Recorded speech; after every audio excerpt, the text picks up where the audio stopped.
Is the entire fractional reserve banking system a massive Ponzi scheme in disguise? Let's mine deep.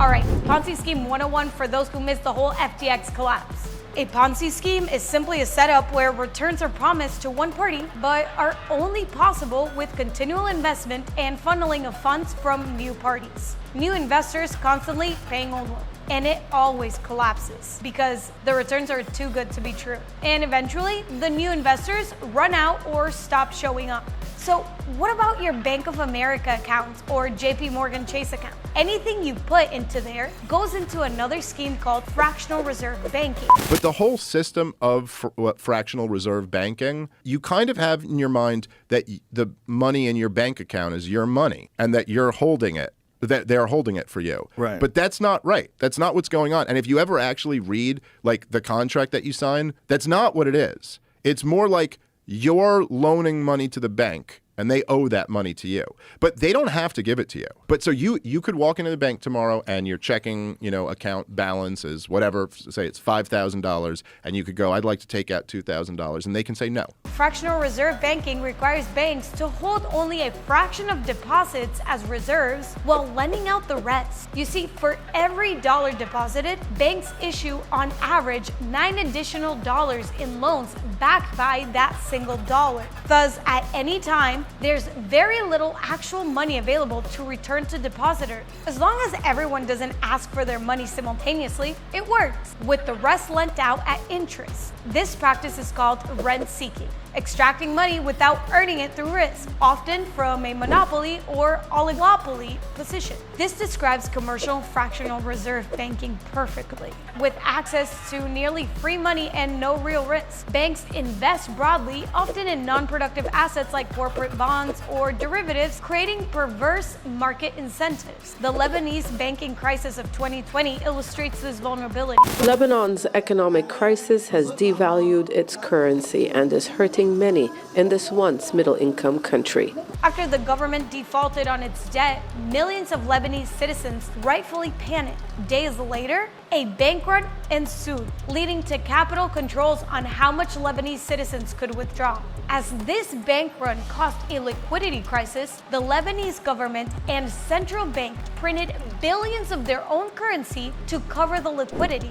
Sectarian political elites accused of lining their own pockets and trying to run the country on what critics describe as a foreign investment Ponzi scheme, causing a nearly 90% devaluation in their currency and an utter destruction of personal savings. Real talk, banks operate like a Ponzi scheme. It's the bankers, the central bank, and the politicians, to my mind, were all in bed together. They played a very high-risk stakes game with the money of ordinary Lebanese. Dependent on continuous new inflows to stay afloat and vulnerable to collapse if trust is lost or inflows stop. So why should you care? Central banking and fractional reserve banking are among the greatest scams on earth. They are premeditated, deceptive, and designed to capture value. Central banks operate behind closed doors, claim exceptional abilities to manage economies, and ultimately devalue money over time. So-called private banks in the economy are then able to leverage your money to purchase and speculate on assets like mortgages, bonds, stocks, and commodities. And if they speculate too much, there's always a lifeline waiting for them at the closest central bank in the form of a bailout. And although nearly all these banking schemes function as legal Ponzi schemes, there is hope, and it's Bitcoin. It offers a way to save outside government-printed currencies or fractional reserve lending. No central authority can print more Bitcoin, and no bank can touch or lend out the Bitcoin you keep in your self-custodied wallets. So if you're tired of the banking Ponzi scheme, every Satoshi you stack works towards ending it. Don't miss Efrat Fenigson backstage. All right, so a lot of people believe that the banks are backed by governments, and one of the major things that they say about Bitcoin, it's like, oh, it's not backed by anything. But we've noticed how banks, actually, they don't even care about your money, and if you put your money in the bank, it's not even safe at all, because we've seen that sometimes they don't even give them back. Yeah, so people think that if they have their money in the bank, the money's safe. because someone's holding it for us. I think we've grown so accustomed to letting someone else manage our things for us, not just our business, but also our private property. And once we let the bank hold what's ours and then we come to pick it up whenever we want to, we get questioned. And it's not that easy like we wanted to. And the next thing we're seeing that's happening more and more these days is that banks are simply closing your access to your bank account.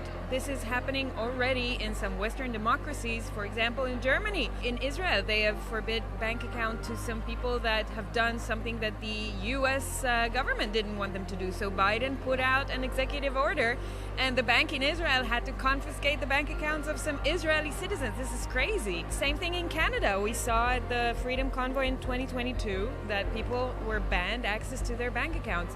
And people think that this is happening only in third world countries or in communist regimes or in oppressive regimes like China or other places, but this is also starting to happen a lot more in democratic countries, what we call Western democracies. So our money is not safe in the bank. Not to talk about the fact that that money is not even ours. Once we lend it to the bank, it becomes a loan.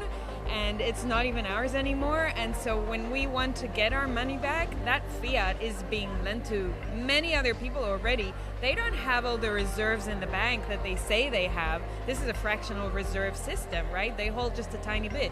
And that's why if everyone came tomorrow morning to the bank to ask for their money together, the bank will collapse because they don't have the reserves. And so there are many reasons why our money is not safe in the bank. I think that when you go into Bitcoin and you start learning about it, you understand that when you take sovereignty over your own private property and over your own money, you become the bank.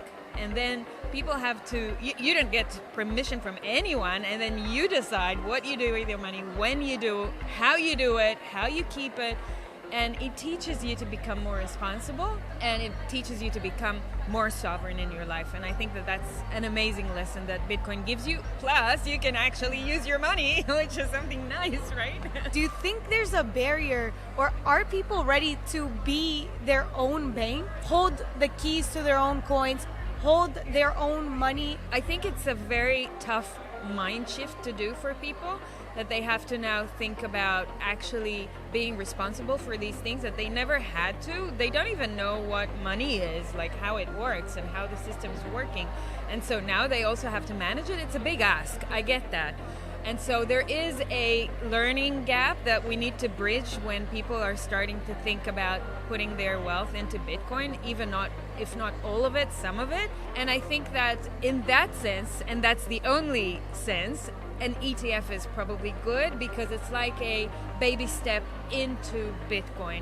So if you're really scared about, taking it all out in your own custody, in your own hardware wallet, and not having anyone else do that with you or for you, then start with an ETF, then start learning about Bitcoin.